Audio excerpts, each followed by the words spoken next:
In 2015, every United Nations member state made the commitment to ensure women's full and effective participation and equal opportunities for leadership. This builds on previous international commitments like the 1995 Beijing Platform for Action.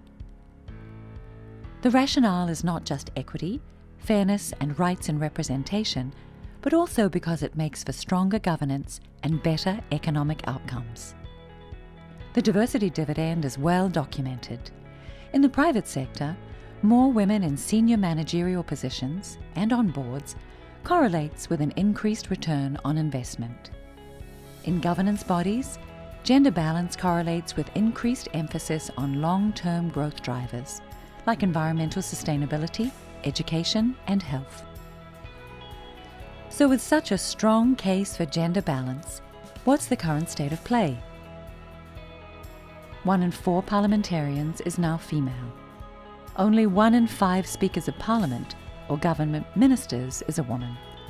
And less than 7% of country leaders are women.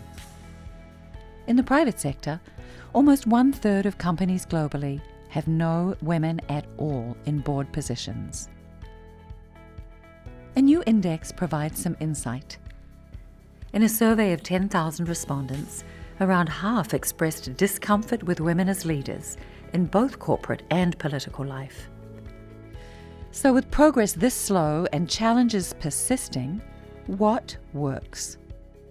Research reveals that temporary special measures and gender quotas are the strongest means to level the playing field. Over 3/4 of countries in the top 50 for women's political representation have some kind. And women who benefit from quotas are just as qualified as men.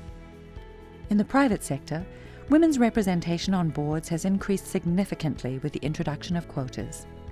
You can check your country's record on the Corporate Women Directors International website. So what can you do to help meet your country's commitment to women's participation in leadership and decision-making? First, ask for the data so you know the current state of women's representation in your country. Check the Parline open source database of the Inter-Parliamentary Union.